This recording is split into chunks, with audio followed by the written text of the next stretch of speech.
Welcome, ladies and gentlemen, to another episode of Whatcha Gonna Queue, the first episode of Whatcha Gonna Queue for 2011. Oh. It is a new year. I have a new haircut. Alex has a new hip. Sorry about that, by the way. It's okay. And we have a new addition to the show. You, viewers, have spoken, and we, the handsome co-hosts, have listened. So Away is new to Netflix, and replacing it is a new section called Instant Karma. So now, whether you are a new viewer or an old viewer tuning into Whatcha Gonna Queue, which is a weekly video series in which we highlight some of the best titles Netflix has to offer, broken down into 3 categories, it now looks a little bit something like this. Instant Karma, where we recommend some of the best instant titles to watch before they expire. What the F is This, where we highlight some of the obscure or overlooked titles buried in the annals of Netflix. And For Your Consideration, where the recommended titles tie into a timely, predetermined cinematic theme. So even though some things have changed, some things have remained the same. I am still one of your co-hosts, Jim Rohner. And I am still Alex Rabinowitz. And just a little bit of clarification, when we say expire, few people know this, but instant titles actually have an expiration date. They do? They do. So not only will we recommend some of the best titles you should watch on instant, but we also tell you when they expire and why you should watch them immediately. Oh. So without further ado, Alex, can I get us into segment 1? You can. Thank you very much, sir. My very first recommendation for Instant Karma is Heat, the exceptional LA crime drama written and directed by Michael Mann, sporting a stellar ensemble cast highlighted by Robert De Niro, who plays professional bank robber Neil McCauley, and Al Pacino, who plays the man pursuing him, Lieutenant Vincent Hanna. Also starring Val Kilmer, Tom Sizemore, and Ashley Judd, Heat is a rare cops and robbers film that explores the similarities of characters on both sides of the law while avoiding either glorification or condemnation of them. And Alex, Heat is one of my favorite films, surprisingly little known in the mainstream. Yeah. But film fans, really hardcore film nerds, know and love this film a lot. And they should, because there's something in this film for everybody to love. For the film nerds, for the cinephiles, it's a really in-depth, intriguing character study of characters that exist on both sides of the law but share a lot of similarities. And for the mainstream audiences, there's a lot of really great action sequences, including arguably the best bank robbery scene ever captured on film. And it has 2 of the greatest actors of all time. Oh yeah, and not only does it feature some of the greatest actors of all time, but at their prime as well. Yeah. Al Pacino and Robert De Niro were just at the peak of their careers at this, and it's great that they brought these contrasting yet complementary styles to the film. You have Al Pacino, who's got this crazy, wild-eyed, hoo-ha type of, outrageous style, and De Niro, who's this quiet, kind of reserved, laid-back kind of guy. But the one scene in which they come together and really connect with each other is just so powerful, and it's so great how they connect with each other and how we as the audience members connect with both of them. And it's much better than Righteous Kill. So when do I have to watch it by? Yes, Heat, it's a little bit short notice, guys. It actually expires January 19th, which is tomorrow. But that just means that you should drop whatever you're doing right now, including if your wife is giving birth, go home and watch this film. Yeah, and if you've missed it already, if you're watching it after the 19th, try and sleuth it down on disc. Oh, and speaking of sleuths, that's a great transition into my title for Obscure Picks. Oh, very well.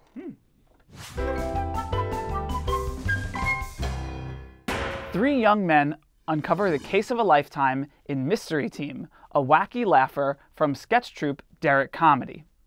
The film was directed by Dan Eckman, written by and starring Donald Glover, Dominic Dirks, and D.C. Pearson. Mystery Team follows a trio of childish 18-year-olds who fancy themselves as Hardy Boys-style detectives. That is, until they stumble into a very adult mystery. Okay, Alex, now my first question for you. Derrick Comedy, who the hell are they? They're an internet sketch comedy troupe. They rose to some notoriety on YouTube and online, making funny videos. Most famously, Bro Rape was their #1 video. And then they rose to even more fame when one of their members, Donald Glover, got a writing job on 30 Rock and later went on to be in the cast of NBC's Community. Right. Now, this is like the first time I'm hearing about this film, so it didn't seem like that the notoriety necessarily helped the mainstream learn about this movie. The most famous actors in this movie would only really be known from their stuff online and on TV. So it was very DIY, completely independent. They made it on a shoestring budget. It's really, they took the style of their internet videos and expanded them to a feature. But that's not to discount it because it's super funny. It's got a ton of memorable, quotable lines and really just silly, over-the-top performances. performances from these young people. So the guys from Derrick Comedy, is their humor going to be accessible to everybody? Is everybody going to like burst out laughing with this stuff? Yeah, I think so. It's geared towards a young audience, people in their 20s, 30s, maybe even early 40s, who have a memory of reading The Hardy Boys, Boxcar Children, Encyclopedia Brown. So it's like the man boy kind of humor, and it's really funny. And there are some, besides these three main guys, there are some great cameos from other NBC comedy players. Aubrey Plaza from Parks and Recreation, and she was also in Scott Pilgrim, and Ellie Kemper, who plays the current receptionist on The Office. Okay. So there's a few recognizable names that people will be able to enjoy, even if they don't necessarily know what Derrick Comedy's all about. Yeah, cult comedy fans can really appreciate it, and you can just tell that these guys have a great movie in them. Okay.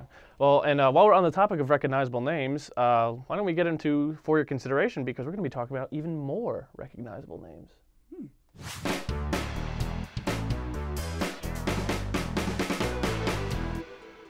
Alex. Yeah.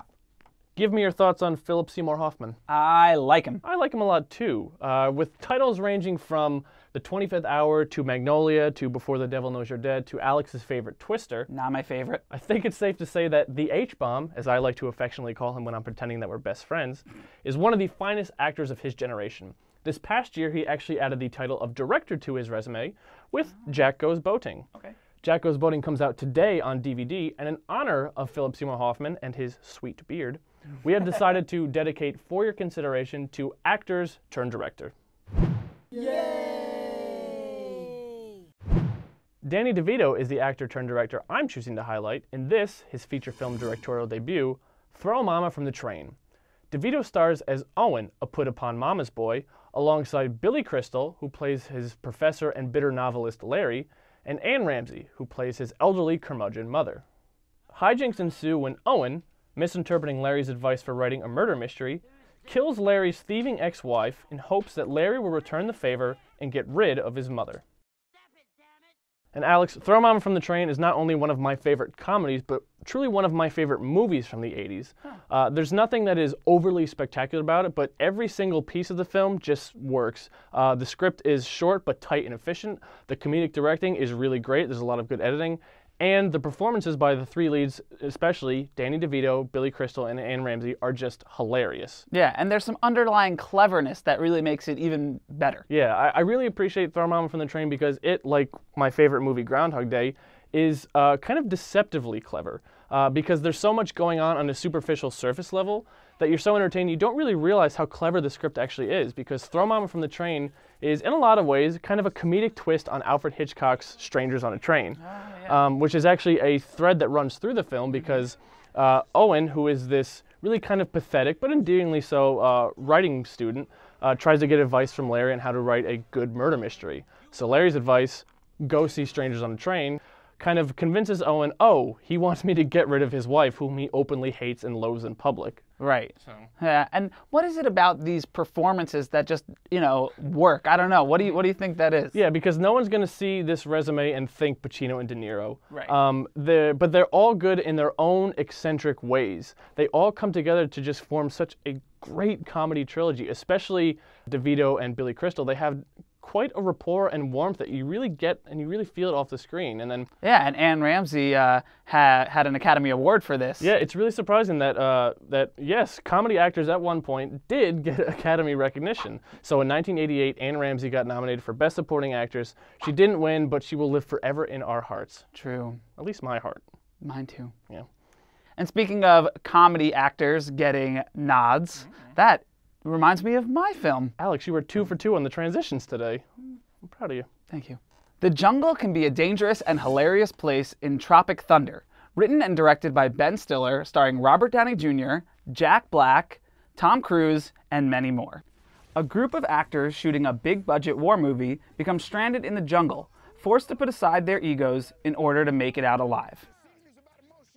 Ben Stiller directed this movie. He has directed some films before, but I think that this is his most biting, clever, and satirical film yet, and therefore maybe his best. Yeah. And what he does is, instead of giving all of the comedy to himself, he lets the rest of the ensemble do the work, and it gives you this well-rounded, at times brilliant film. I think you're absolutely right. I think this is Ben Stiller's funniest film, his greatest film, helped a lot by, like you said, the great ensemble cast. And yet, after I'd seen this film, I was a little bit torn because here's Ben Stiller, very recognizable A-list celebrity with a very hot wife, making fun, essentially, of the system that allowed him to become an A-list celebrity. So it's like, is Ben Stiller biting the hand that feeds? What's he doing with this? Yeah, he kind of is, and it's surprising, and it gets you worried that it might not connect with all audiences, because when Tropic Thunder boils down, it's a satire of Hollywood. It is making fun of Hollywood, it's making fun of the egos of actors, it's making fun of how committed they are to roles, it's making fun of their demands, it's making fun of producers, directors, agents,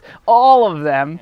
And you wonder, A, how did they make it so funny? And that was with broad appeal. And B, who signed off on this? Being like, yeah, just here's a ton of money. Just go make fun of us. Yeah, and the funny thing is that, I imagine Ben Stiller probably like, I can't believe they let us get away with this. Whereas the studio executives who are counting their money don't even really care. Exactly. And the faux trailers are probably the best example of that. They're just so funny, right at the beginning, set up exactly what's going to happen in the rest of this movie. Yeah, and like you said, tying it into Throw 'em Out from the Train, Robert Downey Jr., a comedic actor, getting his Best Supporting Actor nomination.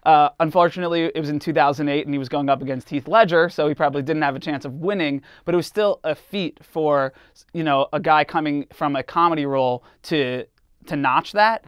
Yeah, it was great because the role itself in the film was kind of subversive a little bit, and also, an R-rated comedy that was getting all this nominations. So, True. And adding to that R rating was, Tom Cruise as Les Grossman. What can be said about this guy? Yeah, another wild transformation. He's in, he's bald and fat and just throwing expletives left and right. And he was certainly a highlight, often a scene stealer. Yeah. But we should probably be worried about this spin-off that they're going to make. I will massacre you! We've reached the end of the show, guys. It's been such a long time. We wish we could stay with you, but we're not going to. But once again, if you want to reach us, you can always reach us on Facebook, on Twitter, or you can email us individually.